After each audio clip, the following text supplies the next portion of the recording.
Hi, I'm Russ Segner. We put this series together to feature narrow gauge layouts, seldom seen because they are not located in cities where we normally visit for national narrow gauge conventions. Thanks to the organizing committee of Jerry Cornwell, Pete Smith, Mark Lachey, Dave Adams, and Jeff Schultz. Information on this program is available at NNG at groups.io. We hope you will join us. So now for our program. Ken has been modeling the Colorado narrow gauge since 1977, first in HON3 and then in SN3.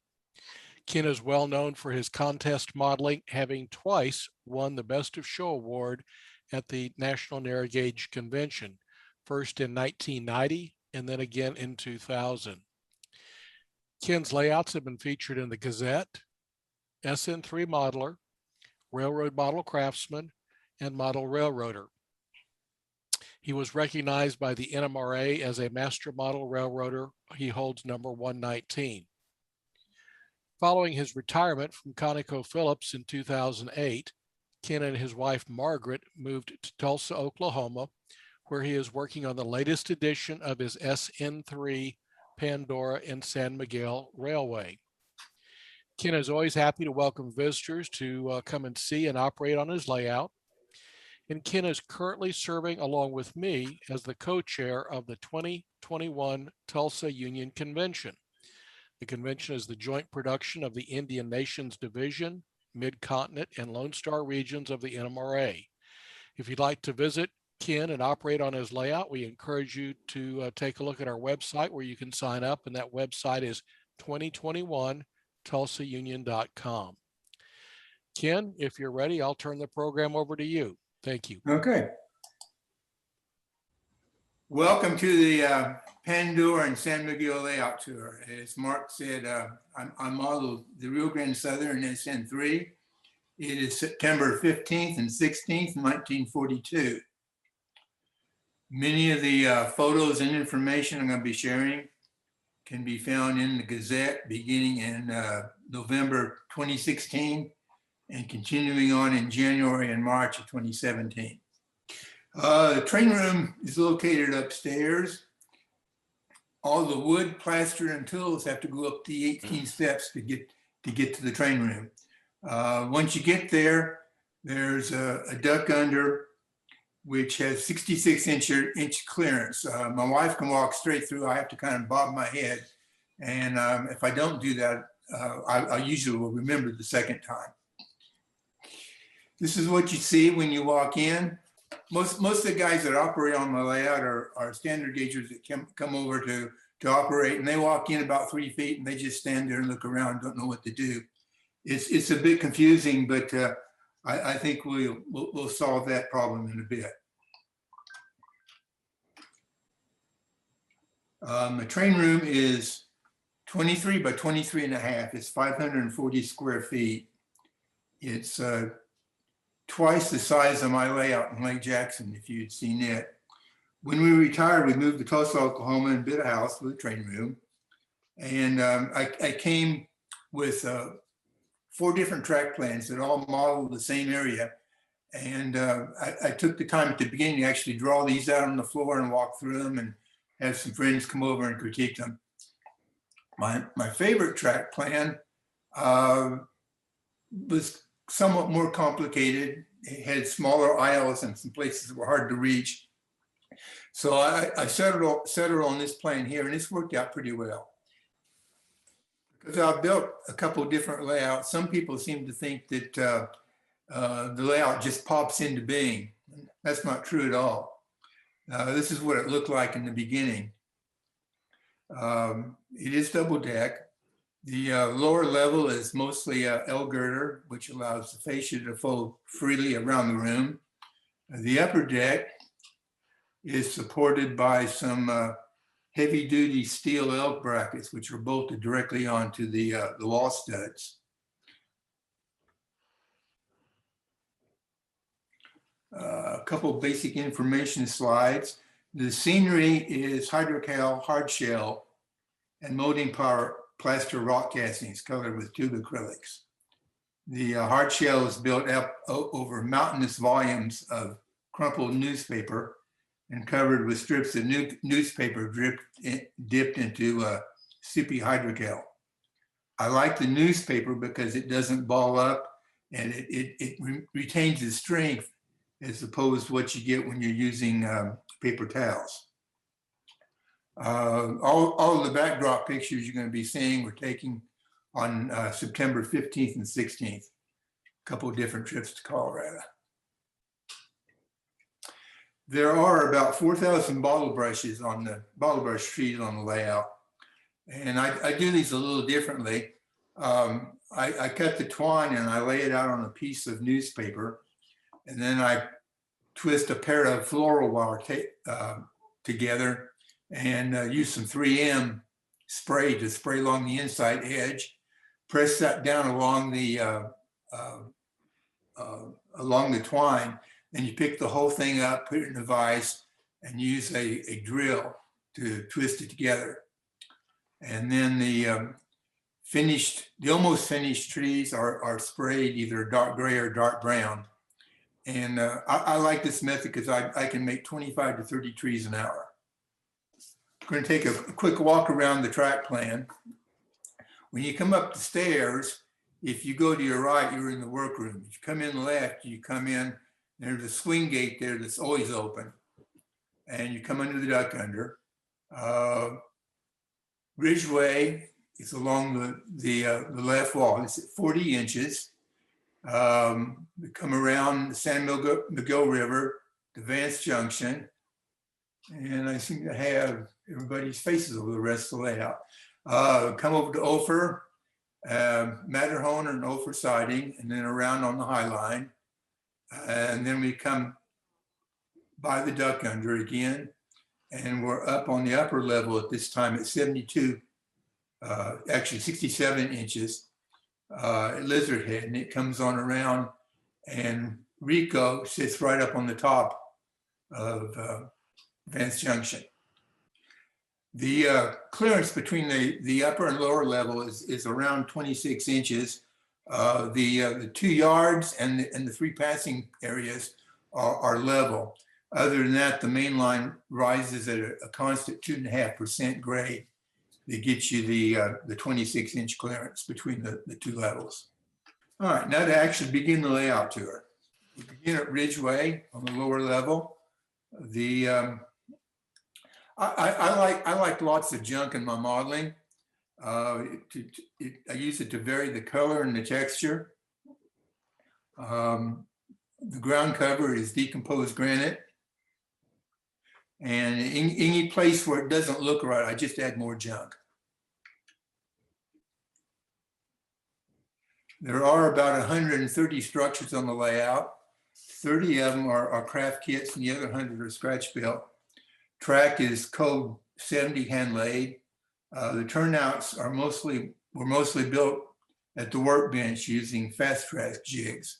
I found that is a great way to upgrade your track as opposed to being bent over the layout and trying to get turnouts to work. Being able to work on them in good light is really a plus. The roundhouse is a banana kit. It's some very nice stone and rock work. Downsized it from 7 stalls to 4, but I did keep a goose stall over here. The turntable is a diamond scale model, 64 feet instead of 50, so I have some place to turn the K27s. This is what the track plan looks like if you take it and draw it in a single line.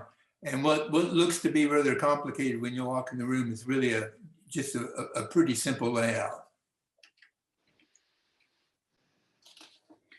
Another banana kit. This was shortened about 4 inches, and I've also replaced the kit shingles with peel and stick cedar shingles. I've done that with a lot of buildings because it gives you a little bit more texture, and the cedar and the real wood tends to weather a lot better than paper. The Brunswick bar is a rags to riches kit. The vehicles are PBL and Railmaster. And I used to buy all sorts of packages of signs at the Narrow Gauge convention, but I found that you can find almost anything you're looking for out on the internet. You bring them in Photoshop and resize them and do a lot of stuff with that, because they add a lot of texture and a lot of color. And the weeds are woodland scenics. I tend to mix 2 or 3 different colors together to get a little bit more texture to it. All right, this is along the San Miguel River. The layout backdrop in this picture has been cleared out, and I've put another backdrop in. What you would see here instead is the bench work for Rico and the switch machines and the wiring and all that stuff hanging down from the top. So there's probably about 30% of the pictures you're seeing where I've replaced the backdrop, so you're not looking at the junk across the room. The water is a mixture of Envirotex, Mod Podge, and various glossy varnishes that I had left over in the garage. There's about 20 feet of river there, and I just used whatever I had, and it all kind of comes out looking a brown gunky stuff.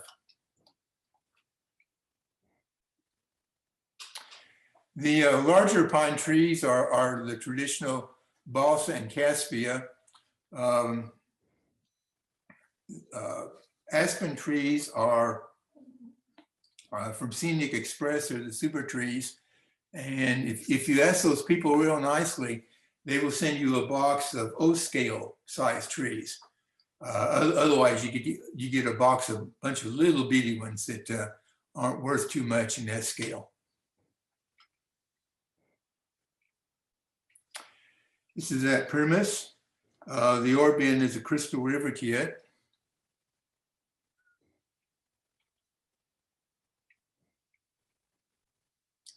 We're around to Trestle 37B at Belk. The 454 is one of the PBL hybrid kits with cast metal frame. And it really runs well, probably better than the ones that are all built up out of brass. We're at Vance Junction now. All of these structures were scratch built. I think I did these about 2 years before Bill came out with all of his kits for these. So thank you, Bill.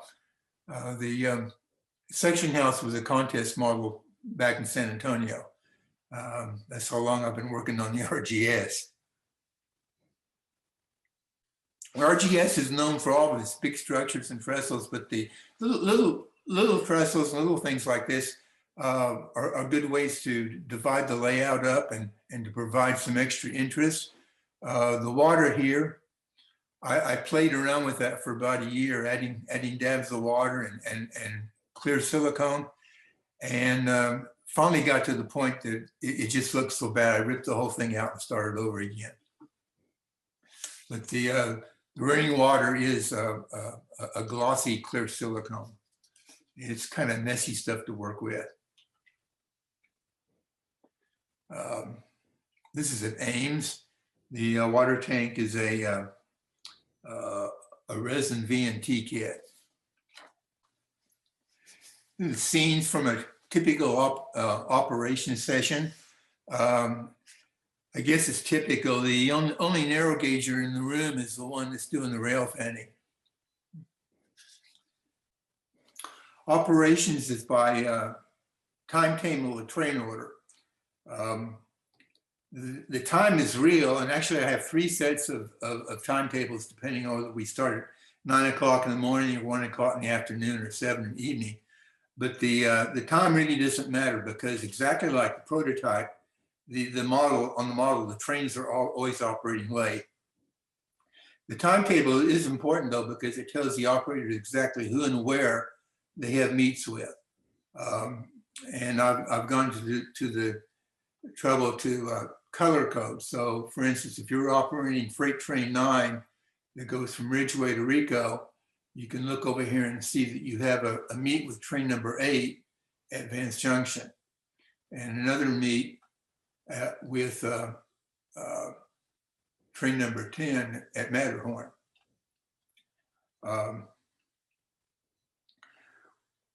There is no interaction normally with the dispatcher.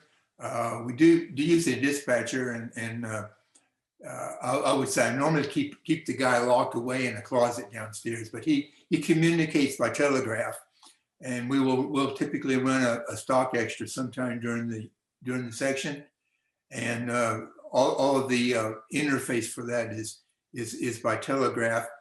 Typically that information will show up on their clipboard with their information when they start out. Car forwarding is done by waybills. When I started out, I was handwriting switch lists, which are an easy and quick way to get an operating session going, but it was too easy, and the operators weren't having enough paper to shuffle. So we went to the waybills, and after working for a couple of weeks on getting the system up and organized, I realized that I had just reinvented car cards. Like the timetable, the waybills are color coded, so you always know which way you're going. And if you drop all your waybills on the floor, you can pick them up and figure out what you're going to do with them again. Now we're up to Ophir. Like a number of the other big buildings on the layout, the trestle was shortened a couple feet, so it's only 5 feet long. Downsizing some of the structures, I think, gives a little bit better scale to the layout.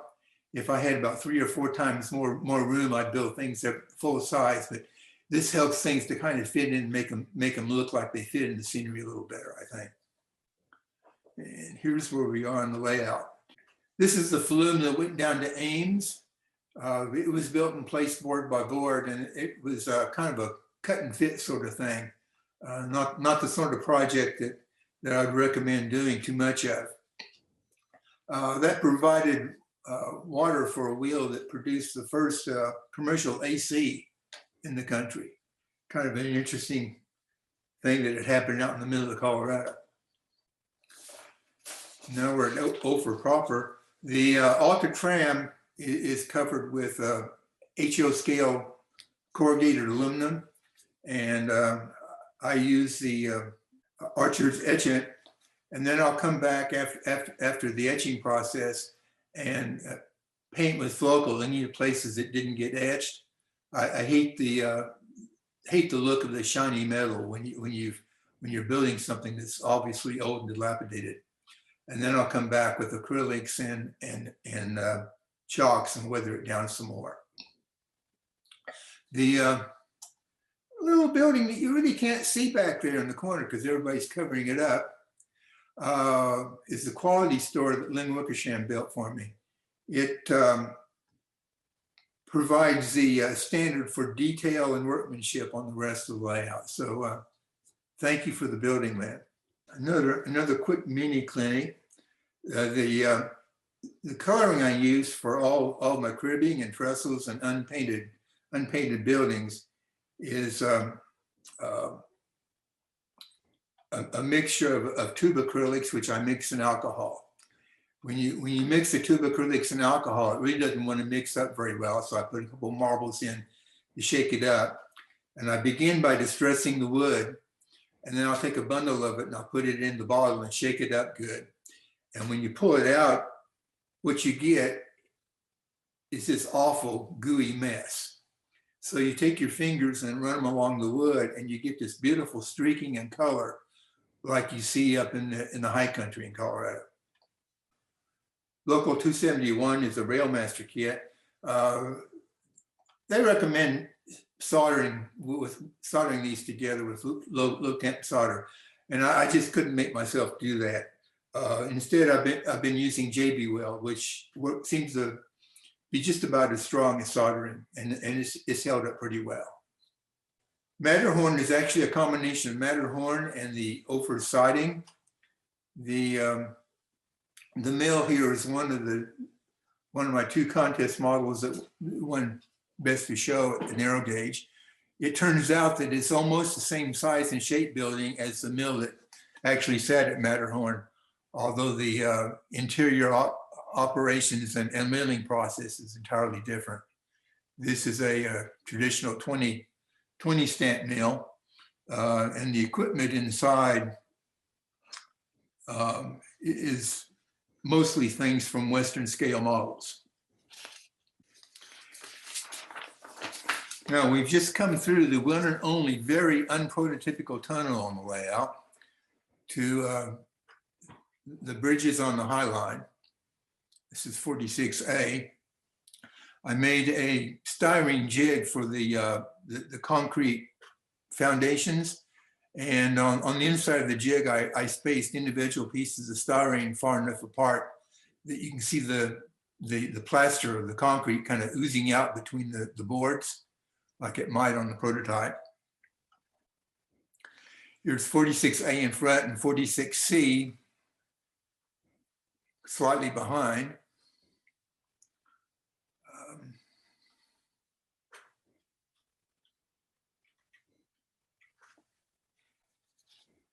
46D was built as it was originally constructed.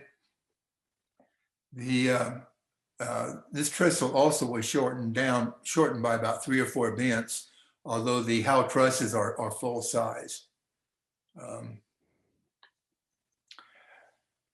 I used a lot of small pine trees around the top of the scenery to help blend the real scenery in with the backdrop. That seemed to be one way to try to blend the two together. The other thing about the backdrops is they served as a standard for the coloring for the rest of the layout, and they were put in before the most of the rock castings were in and before they were colored. So you always had something to look at to compare what you're doing.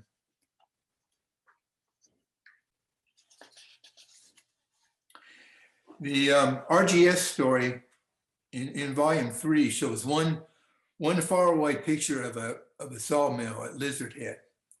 The mill was probably only there for a year or two before it was moved to a different location.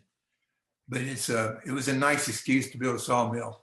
The model is based on some articles by Jack Work in Model Railroader back in 1968. And the machinery is O scale, but it's pretty good size for S scale, and it's from Sierra West Models. Okay, now we're up on the upper level. We have just walked by the duck under. This is right at 67 inches above the floor. The snow bins by 1942, a good portion of them where they used to cover the Y and the siding, a good portion of them by that time had either fallen down or been burnt down, so you don't have to model quite as much of it. The smaller buildings back here are some, they were by the Building and Structure Company. And again, I've replaced some of the shingling on these buildings with the cedar shingles. And this is the actual backdrop for Lizard Head that curves around. There's about 25 or 30 feet, close to 30 feet in length, and 2 pieces there, the backdrop.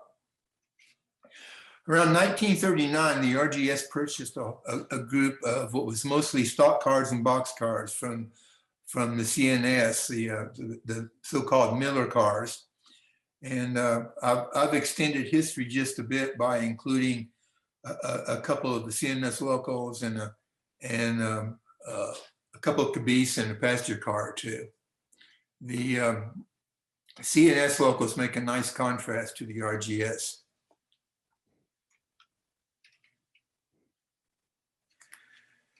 Burns was the last little town before you got to Rico. There's not a whole lot of information, a lot of pictures. So this was an excuse to kind of make up what I was doing, had a place to put some structures that might not otherwise have found a place on the layout. The little gas station there is was built from plans and photos by Chuck Doan. All of my locos have tsunami decoders, lights, and sound. Most of the geese and some of the locos also have current keepers. I run Digitrax on the layout, and I just recently increased I went from the N scale setting to the HO setting, which gets you up to about 14 volts. And that's critical because that's where the current keepers seem to charge up and work good.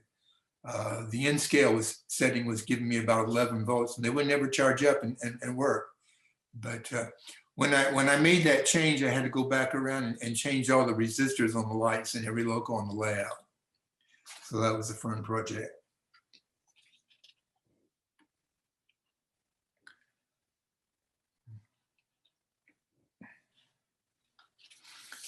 Ore bins at Burns. And now we're to Rico. The engine house was a kit that, well, again, you may not be able to see it over here, it's hidden. It was a kit that Jim Wild came out with several years ago. And I did it full length, but I only put two of the three stalls on the layout, save space. The water tank is another Crystal River kit, and it's been modified to match the framing for the Rico tank.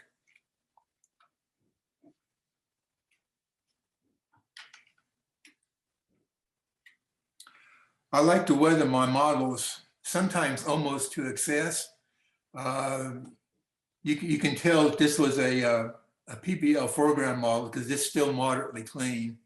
And this thing here looks like it's about ready to go into the shop. Typically on an operating session, we'll run 2 of the geese as a pasture train. And, some poor unsuspecting guy that's never operated with the Digitrax throttles will have to figure out how to use a double throttle on those.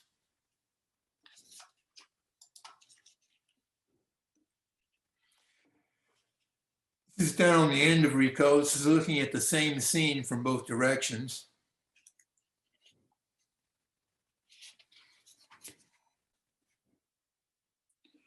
The hotel was built based on the familiar Thomas York kit. He'd been promising an S scale model, but it never materialized. And then a different Tom is a local modeler that's operated on the layout a number of times. He's yet to figure out that he's the local barber. So you'll see that one of these days. The little blue house, that was built from plans by Joe Crea in a little paperback book called Structures of the Early West. It was located in Silverton originally. The little shed down here was a bicycle shop in Telluride. And finally, we get to the most important slide of the bunch. This is the reason I got talked into doing this. As Mark was explaining, we are having a joint NMRA convention. It is now in October 6th through the 10th. Sometime tonight, please go out and take a quick look at the website. It's www.2021tosaunion.com. We think we're going to have a great slate of clinicians. Contest should be pretty good with 2 regions involved.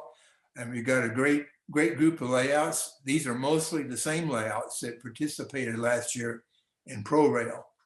And we will be having operating sessions. The guys are all geared up for that, and they're going to be ready to go after all this hunkering down. So give us a look on the website. Again, this is Mark. We've got a couple of questions, if you don't mind, that are popped up in the chat box. Okay, I got one more slide. Go ahead. That's good. All right. First question, what's your grass made of? That is Woodland Scenics. I tried one time or another. I tried all sorts of different things, but when this came out, it works really well. You fiddle with the package where you pull out just a little string at a time, and you have to get your hands and fingers and scissors into a kind of a rhythm where you pull it out, chop it off, stick it in the glue, and stick it on the layout. You definitely do not drill a hole and stick it in the hole. You just pop it in as quick as you can, and in 10 seconds, if you don't do 3 or 4 clumps of this stuff, you're working too slow. Next question from David Woodhead up north of the border. He says, great sunlight on the photos. Is that layout lights or something else special? If you remember back when I said we're actually starting the layout tour, all of the real pictures that look like this, those were all taken setting up photo floods, turning off the layout lighting. The layout lights, the lighting you saw on the layout tour, and a couple of those early pictures where you were looking at, large chunks of layout, that was under the fluorescence. You can definitely see the difference in the color and the setting up the lights the right way. You can get a little bit of shadows and make the detail pop a lot more. My objective in doing this, probably 80% of the people that have come to the layout have come to operate. And when they look at the layout, they're looking at the train and their paperwork, and they could care less whether there's even any scenery on the layout. So they're content to walk around and see what's there. And like I say, they're pretty much oblivious to the modeling and the backdrops. For most of the people that see something of the layout, they're seeing it in magazines or in photographs at the convention. And for that, I want to have a very particular controlled view of what they can see. And the photography and the view from the photographs, to me, is as important as the modeling work itself. I don't know if that answers your question or not. That's maybe a lot more than you wanted to know. Ken, there's 3 questions that are kind of related. I'm going to kind of blend them together. One comment from David Woodhead again, the sense of distance is extraordinary. Larry McDonald asks, how or whose backdrops do you use? You blend so well into the backdrops, best I've ever seen. And then a question from Robin Peel about great photos with excellent depth of field. So my guess is you're using some software to get to the depth of field in the photos. Am I correct on that? Yes. The answer to both of those involves Photoshop, but they're 2 separate things. The backdrop pictures I took all myself. They were on 2 trips to Colorado in September 15th and 16th. That's why the layout is dated where it is. The longest backdrops are about 20 feet long, and they probably have anywhere from 18 or 20 different shots that were taken vertically. At that time, I was using a 6-meg camera, and if you took the shots vertically, you could print them as large as 17 inches tall before they started to pixelate. But Photoshop has some programs that allow you to stitch those together, and that was a good learning process. I worked on the backdrops for almost a year to get them presentable. A local modeler here, Randy Smith, had a printer, and he graciously printed these for me. I paid him for ink and paper, but he took care of all the printing for me, which is really a big help. The model photography, besides setting up the lights, you have to have a real camera and put it on a tripod. And I take multiple shots at various focus depths. And then you put those together on your computer with a program called Helicon Focus. if you're interested in doing this kind of thing, Hillock and Focus, go to their website. I think it was started by some Russians who were trying to get good depth of field with microscopes. The depth of field problem there is even worse than mall railroading. This particular scene you're looking at here is 20 feet deep, and you can see the weeds up here in front are in focus, and everything here in back it's getting a little small and hard to see. It is still in focus, and the Hillock and Focus will allow you to do that. The only thing that's limiting factor is how good your camera and your lens are. Ken, one last question from Scott Groff. He says, this looks like a finished layout. Do you have any plans for something else after this layout? There's always dreaming, but I haven't gotten that desperate yet. Probably about the first 4 years that we lived here after retirement, I worked like a dog day and night on this thing. And I'm not sure why I did that.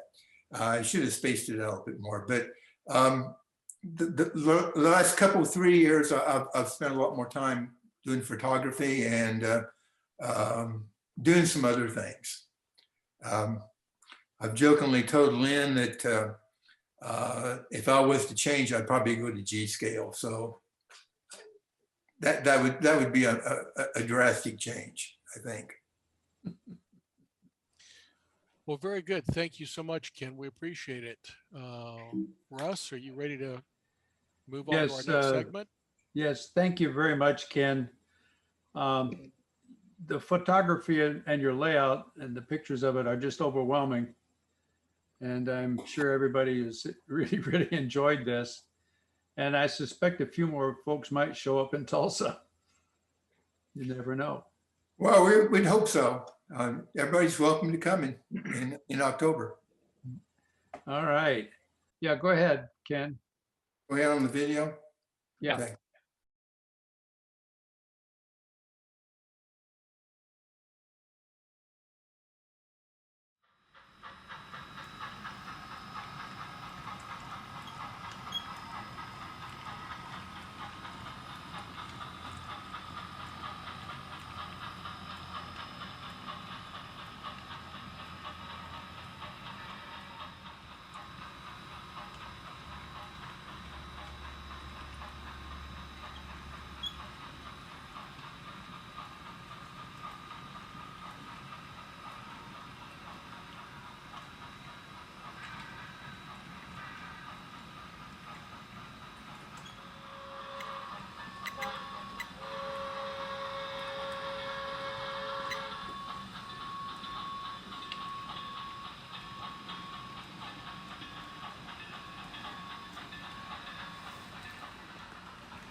Thank you, Ken.